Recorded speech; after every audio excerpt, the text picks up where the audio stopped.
Buenas noches, mi nombre es Johan Porres, soy tecnólogo en radioterapia de la ciudad de Pereira, en la sede Maraya.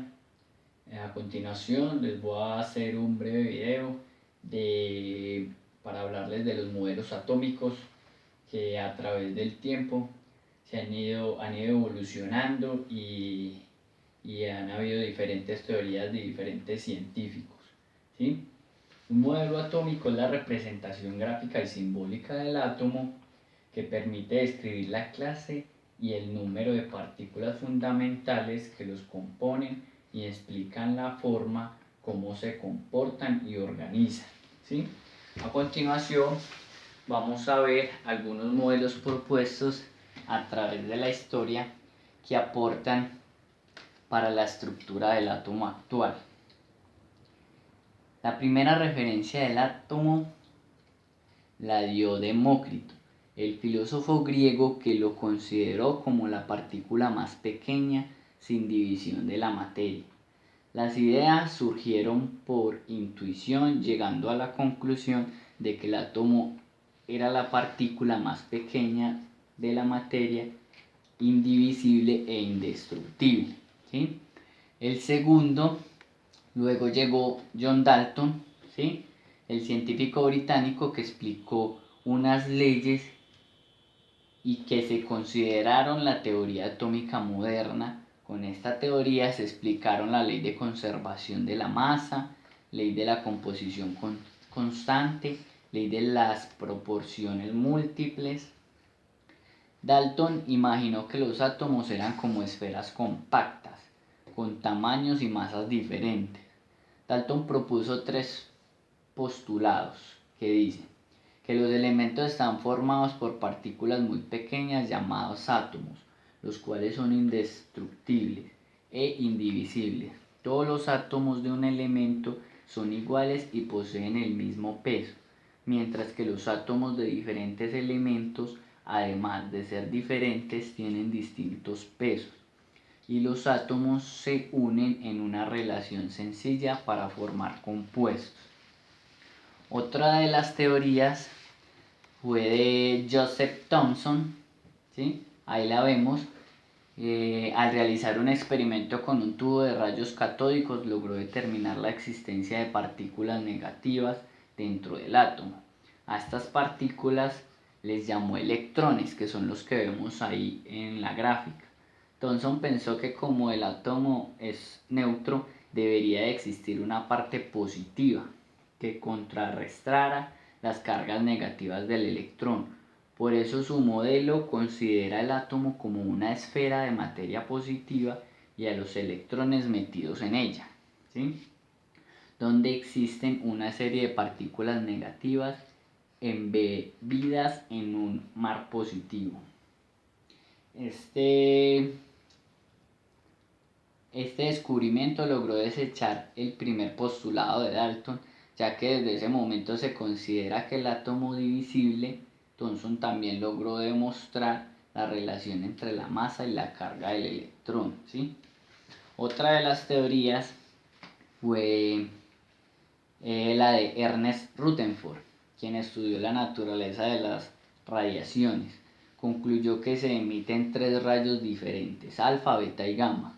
En un experimento bombardeó una lámina de oro con partículas alfa y en este caso núcleos de helio, observando que la mayoría de las radiaciones atraviesan la lámina sin ser desviadas y otras pocas son desviadas hacia atrás en algunos ángulos.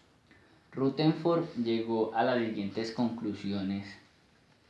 El átomo tiene un núcleo en el que está concentrada la masa y la carga positiva. El radio del núcleo es de 1 por 10 a 12 centímetros y el radio del átomo es de 1 por 10 a 8 centímetros. Los electrones están en igual número a la carga positiva del núcleo, pero están distribuidas en un espacio muy amplio, fuera del núcleo. El volumen ocupado por un átomo es en gran parte espacio vacío. Posteriormente tenemos el aporte del científico Max Planck, el modelo atómico inicia su recorrido hacia una teoría cuántica por medio de la cual se explicó que la radiación no puede ni emitirse ni absorberse de manera continua, sino que la energía es discontinua y consiste en paquetes individuales de energía llamados cuantos o fotones. ¿Sí? Otra de las teorías es hecha por Niels Bohr, quien propone que los electrones se desplazan alrededor del núcleo como un pequeño sistema planetario. Por lo tanto, el modelo planetario de Bohr se puede resumir en 3 postulados. Así como lo vemos en la imagen, los electrones se mueven alrededor del núcleo en trayectorias definidas llamadas órbitas. Los electrones están ubicados en niveles definidos de energía. Los niveles más inferiores son los menos energéticos. Cuando los electrones se mueven de un nivel a otro, ganan o pierden energía. Otro aporte importante de Bohr es que logró predecir con exactitud las longitudes de onda en el espectro de hidrógeno e introducir el concepto de cuantización energética, es decir, que los electrones poseen energía y se mueven en forma de ondas. Es el modelo atómico de Bohr propone en el cual los electrones giran alrededor del núcleo formando órbitas. Con los aportes de los siguientes científicos llegaron al modelo atómico actual. Niels Bohr, su aporte se dio a través de su trabajo con el átomo de hidrógeno. Postuló que el movimiento del electrón estaba restringido a un número discreto de órbitas circulares con el núcleo en el centro, manteniendo la idea de sistema planetario de Rutherford. Propuso la cuantización de la energía de los electrones o paquetes de energía. Otro aporte importante provino de Louis de Broglie, quien demostró que el electrón, al estar en movimiento y al poseer una masa muy pequeña, podría tener una naturaleza ondulatoria y comportarse como un haz de luz, adquiriendo dualidad de partícula y onda. Relaciona la longitud de onda y la masa del electrón mediante una ecuación.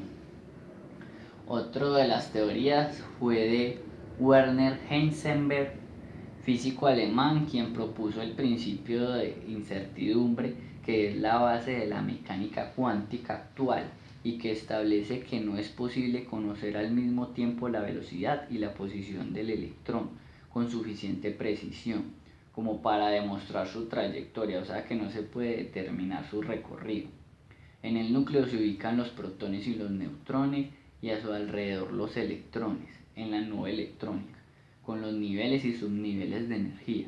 Todos estos aportes se unen para dar lugar a la ecuación matemática o de onda que describe mediante 4 números cuánticos el comportamiento del electrón.